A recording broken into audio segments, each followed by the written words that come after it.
கொண்டிருக்கிறோம். இன்னைக்கு பாரதிய ஜனதா கட்சி என்றாலே மதச்சார்புடைய கட்சி என்று ஒரு பொய் பிரச்சாரத்தை தொடர்ந்து திமுக, காங்கிரஸ் போன்ற கட்சிகள் தொடர்ந்து சொல்லிக் கொண்டிருக்கிறார்கள். இது தவறு. நாங்கள் எல்லாம் ஒன்றாகத்தான் இருக்கிறோம். ஆனா அரசியலுக்காக பிரித்து ஆள்கிறார்கள் என்பதை நான் இங்கே தெரிவித்துக் கொள்கிறேன்.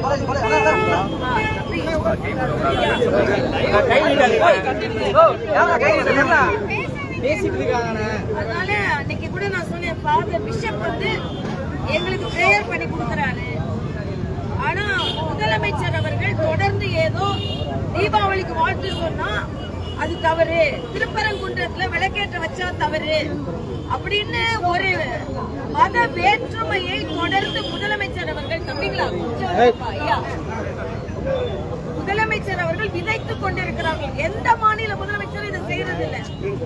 தொடர்ந்து ஃபாதர் பக்கத்துல இருக்கிறது அந்த அப்பாவுக்கு பிடிக்காது. அதை நீங்க ஆட்சி போகிற நேரத்துல இந்துக்களை நிந்தித்து நீங்கள் ஆட்சி செய்ய வேண்டும் என்று நினைக்கிறீர்கள். இந்த விழாக்கள் நாங்கள் எவ்வளவு ஒற்றுமையாக இருக்கிறோம் என்று தெரியப்பட்டிருக்கிறது. மரியாதைக்குரிய பாரத பிரதமர் அவர்கள் இன்று தேவாலயத்திற்கு சென்றிருக்கிறார். முதலமைச்சர் அவர்களை என்றாவது ஒரு நாள் கோயிலுக்கு வந்திருக்கிறீர்களா? இதான் நாங்க வைக்கின்ற கேள்வி.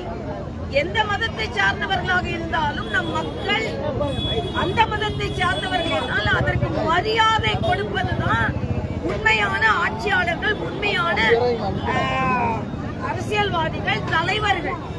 ஆனா தொடர்ந்து நீங்கள் ஒரு வேற்றுமையை விதைத்து இந்துக்களை இரண்டாம் தர குடிமக்களாக பார்த்து கொண்டிருக்கிறீர்கள். இந்த கிறிஸ்துமஸில் இருந்தாவது நீங்கள் திருந்துங்கள் என்பதை நான் இங்கே தெரிவித்துக் கொள்கிறேன். அதே மாதிரிதான் தம்பி உதயநிதிக்கு நான் ஒரு அட்வைஸ் சொல்றேன். அட்வைஸ் சொல்லலாம். ஏன்னா நீங்கெல்லாம் திடீர்னு அரசியல குதிச்சு முதலமைச்சர், துணை முதலமைச்சர் ஆயிட்டீங்க.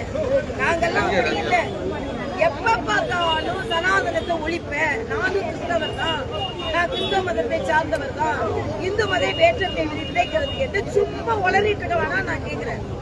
அதனால உளறல் உதயநிதி தம்பி, நீங்க சும்மா இந்து மதத்தை பற்றியும் நீங்க கிறிஸ்தவர் நிலைநாட்டுவதை பற்றியும் நீங்க ஒரு துணை முதலமைச்சர், எல்லாருக்கும் சமமானவர்கள்.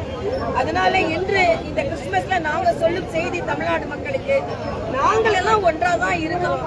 ஆனா எங்களை மதச்சார்பின்மையாளர்களாக இல்லாமல் மதச்சார்புடையவர்களாக காண்பிக்க வேண்டும் என்பதற்காக எங்கள் மீது பழியை சொல்லிவிட்டு அவர்கள் தான் மதச்சார்பின்மையாளர்களாக இருக்கிறோம் என்று சொல்லிவிட்டு மதச்சார்புள்ளவர்களாக இருக்கிறார்கள்.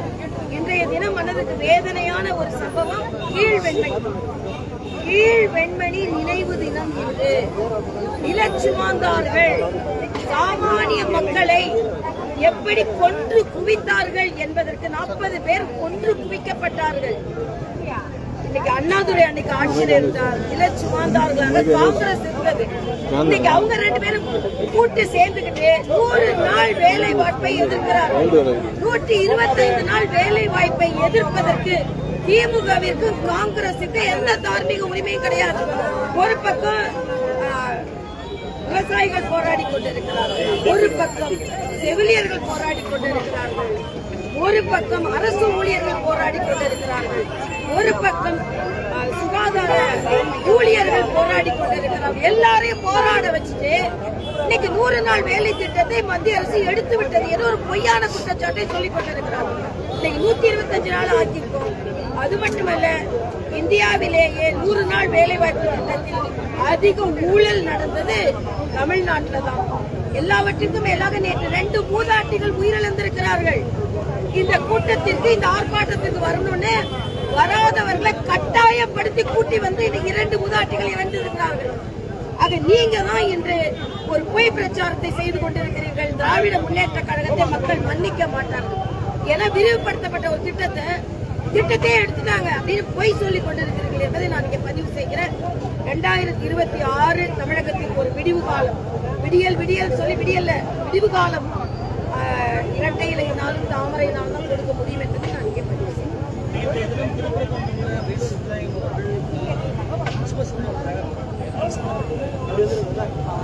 வேலூர் இப்ராஹிமா இருந்தாலும் சரி, அண்ணன் எச் ராஜாவா இருந்தாலும் சரி, மாநில தலைவராக இருந்தாலும் சரி, அங்க உள்ள சாமானிய மக்களா இருந்தாலும் சரி, இந்து மதத்து விழாக்களுக்கு போனா அரசு செய்யப்படுறாங்க. வேலூர் இப்ராஹிம் என்ன சொல்றாரு, மத்த முஸ்லீம்களை அனுமதிக்கிறீங்க, என்னையே அனுமதிக்கல. அப்ப எல்லாத்துக்குமே நீங்க காவி சாயம் தான் பூசுவீங்கன்னா, காவிகள் தான், சங்கிகள் தான். ஆனா சங்கியும் முஸ்லீமா இருக்காருன்றத புரிஞ்சு கொள்ளணும். ஆக எல்லா முஸ்லீமையும் நீங்க அனுமதி செய்வீங்க, சங்கி முஸ்லீமா தான் அனுமதிக்க மாட்டீங்களா? நீங்க தான் வேறுபாடு விதைத்துக் கொண்டிருக்கிறீர்கள் என்பதை நான் தெரிவித்துக் கொள்கிறேன். இன்றைய காலகட்டத்தில் நாங்கெல்லாம் ஒன்னாதான் இருக்கோம். வேலூர் இப்ராஹிம் எங்கிட்ட இருக்காரு, ஜான்சன் எங்க கூட இருக்கிறாரு, சஞ்சீவி எங்க கூட இருக்கிறாரு. எல்லாரும் ஒன்னாதான் நாங்க இருக்கோம். ஆனா முதலமைச்சருக்கு பயம், ஒன்னா ஆயிட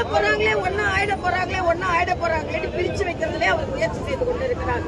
இனிமேல் அவரது சூழ்ச்சி பலிக்காது என்பதுதான். எப்ப பார்த்தாலும் இந்துக்கள் ஒரு கோரிக்கை வச்சா சாமானிய இந்துக்களை கூட வெறியர்கள் போல சித்தரிக்கிறார்கள். இதை என்னால் ஒத்துக்கொள்ள முடியாது. அதனால் நாங்கள் எல்லாம் ஒன்றா இருக்கிறோம். இன்னைக்கு இந்து மக்கள் உரிமையை நாங்கள் பாதுகாப்போம். அதே நேரத்தில் பாதுகாப்போம். அதான் மரியாதைக்கு பாரத பிரதமர் கோயிலுக்கு சென்றிருக்கிறோம், தேவாலயத்துக்கு. இதை நான் இங்கே உண்மையான மதச்சார்பின்மையாளர்கள் நாங்கள் தான் என்பதை 100 நாள் வேலை திட்டத்தை மத்திய அரசு பரிசீலனை செய்யணும். இல்ல, அவர் பேரை சொல்லியிருக்காரு. அதுக்கு சரியான எக்ஸ்பிளனேஷன் நான் கொடுக்க தயாரா இருக்கோம். ஆனா என்ன பொறுத்தமட்டில் திராவிட முன்னேற்ற கழகம் 100 நாள் வேலை வாய்ப்பு எடுத்துட்டாங்க. விவசாயிகளை கூட்டிட்டு வந்து ஆர்ப்பாட்டம் பண்றாங்க. வேலை இல்லா மக்களுக்கான ஒரு திட்டம் அது. இன்னும் சொல்ல போனா அந்த திட்டத்துக்கு வாங்க, அந்த கூட்டத்துக்கு வாங்க கட்டாயப்படுத்தி பெண்களை கூட்டி வந்திருக்கிறார்கள். அதனால உடல்நிலை சரியா அவர்கள் உயிரிழந்திருக்கிறார்கள். அதனால இதை தவறாக நினைப்பவர்களை இல்ல இந்த திட்டத்தை பற்றி சொல்வதற்கு நாங்கள் தயாராகிறோம். வடமாநில